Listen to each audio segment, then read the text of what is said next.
Ayun, isang mapagpalang araw po sa ating lahat.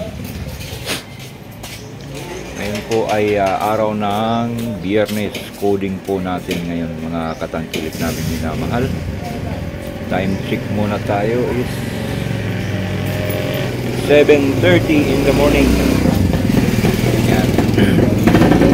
So, kumusta po tayong lahat, mga katangkilik namin minamahal. Ngayon po ay andito na tayo sa shop at umpisahan na po natin yung gagawin natin. Pakita ko po sa inyo, mga katangkilik. So ayan, ito na po yung mga tubo. Pinutol-putol ko na po kahapon. So ang gagawin natin, mga katangkilik, ay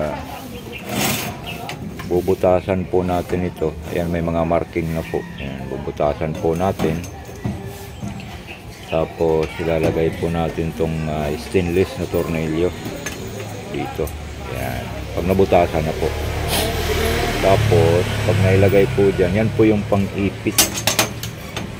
Kasi ito po ay pwedeng babaan, pwede pong taasan. Ganyan po siya.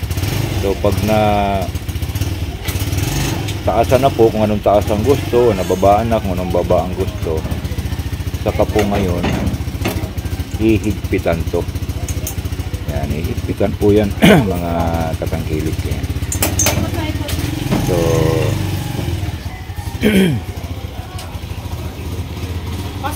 ayun, pagka tapos po niyan ay papakita ko rin po sa inyo. Ayan po, mga katangkil. So nakahanda na po yung ating barina. I-set up na lang po natin. So itong ibang mga tubo po ay nandun po sa loob. Mamaya na po natin ilalabas. Ayan. So ito muna po yung uunahin natin. Pagbutas nito at pag-welding ng tornilyo. Ang gagamitin po nating welding rod is ito po, pang stainless din po. Ayan. So ayan, mga katangkilik, pakisamahan nyo po akong muli. At umpisahan na natin tong pag-layout o pag gawa nitong bubong ng padyak ni Tatay Maki. Ito po ay isang bahagi ng ating pagtulong, mga katangkilik. Kahit sa ganitong paraan ay makatulong tayo at meron tayong isang kababayan na mapapasaya sa pamamagitan ng mga ganitong bagay.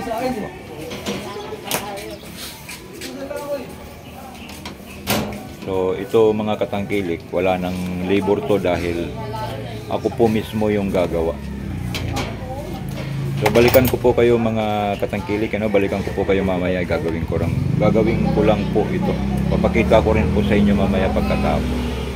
So ayan, mga katangkilik naming minamahal, nabutasan na po.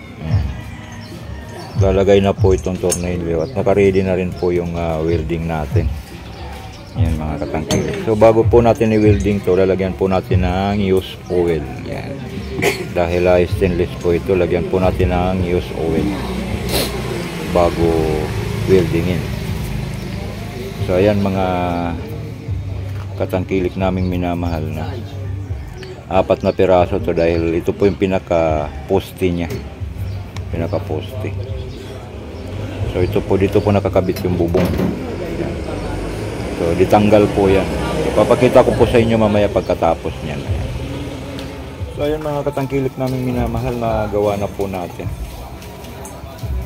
Ilagay na po natin yung mga tornilyo. Ayan. 4 po yan. Pakita ko po sa inyo. Ito po, mga katangkilik, yan. Ilagay na po natin yung mga tornilyo. Ito po. So ang purpose po nito is ito po yung pinakakabitan ng bubong. So ipapasok lang po yan dyan.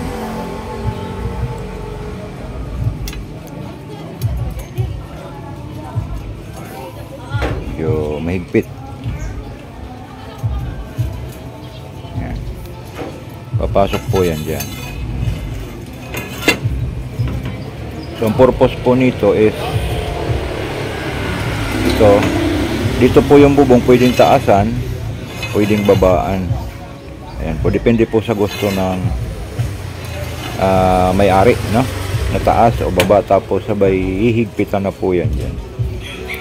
So kapag gusto naman yung tanggalin yung bubong, ayan, luluwagan lang to, hugutin lang yan. Yun, no? So yun yung mga katangkilik, no? Pinakita ko na po sa inyo.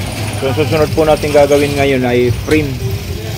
Yung pinaka frame naman po ang gagawin natin. So mamaya po pagka gawa ipapakita ko po sa inyo para pagdating po ni Tatay Maki mamaya kung darating man siya, so ikakabit na lang din po natin itong poste, pinaka poste, tapos sit up yung bubong. Pagka sit up po, pwede na po siyang umalis. Yan, kasi ditanggal naman po yung bubong. So balikan ko po kayo mamaya mga katangkilik naming minamahal. So ayan mga katangkilik naming minamahal, nandito na po ako sa bahay ngayon. Hindi po dumating si Tatay Maki, mga katangkilik. Kung ano man po yung kanyang dahilan, at irerespeto po natin yun. At siguro sa susunod na magkikita kami, malalaman po natin kung ano yung dahilan bakit hindi po siya nakarating kaninang hapon. Ano po. So maraming salamat po sa inyong pagsama sa akin sa video na to. Yan. At pakiabangan nyo na rin po yung continuation po nung gagawin nating bubong sa padyak ni Tatay Maki. Yan po mga katangkilik. At maraming salamat din po sa nagbigay ng aking t-shirt. Yan, t-shirt. Ayan, maraming salamat po sa inyo. At hindi ko na po babanggitin kung sino po kayo. Alam nyo na po yun. Ayan, mga katangkilik naming minamahal. So maraming salamat at mag-iingat po kayo palagi dyan. So ayan, si Mrs. Katangkilik ay hindi pa po dumarating. Nauna po akong umuwi sa kanya, no? So siguro bukas baka dumating, si Tatay Maki. So basta pakiabangan nyo na lang po ang continuation ng ating gawa. Tapos usapan po kasi namin hapon siguro kung may pagkakataon bukas ng umaga baka umakyat ako ng DRT. Yun. Baka umakyat ako ng DRT, pero kung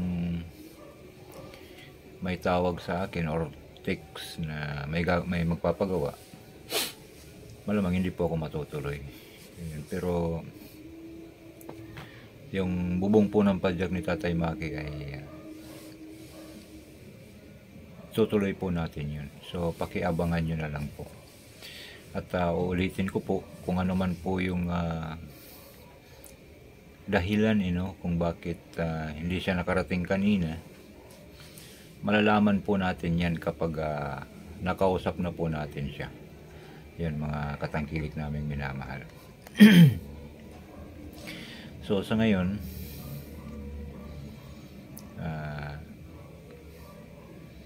ito lang muna masasabi ko, kaya baka hanapin ng ating mga katangkilik kung saan yung ginagawa natin.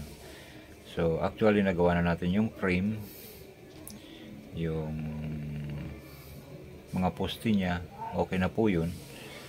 So ang gagawin na lang po sana natin ay isi-sit up na lang para malagyan ng trapal. So siguro hindi naman magtatagal yung paggawa nun. Matatagalan lang po siguro sa pag-finish. So habang nilalagay yun, habang ina-align yun, mga ispat-ispat lang naman po yun ang gagawin dun. So matatagalan lang po yun pagka yung ipipinis na siya. Kasi pipinturahan pa po natin yun, siyempre. Gagawin lang din naman natin, lulubos-lubusin na po natin. Yan. So pakiabangan nyo na lang po mga katangkilik naming minamahal, yung continuation nun.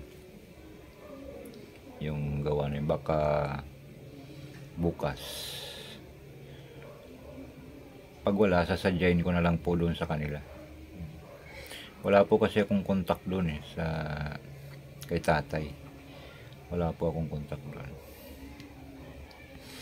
Siguro tay, kung mapapanood nyo po itong video na to, kung okay lang po sa inyo, kung kaya nyo po, kung ano man sitwasyon nyo po ngayon, kung kaya nyong pumunta sa shop,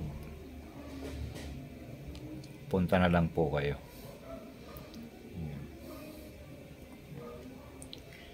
So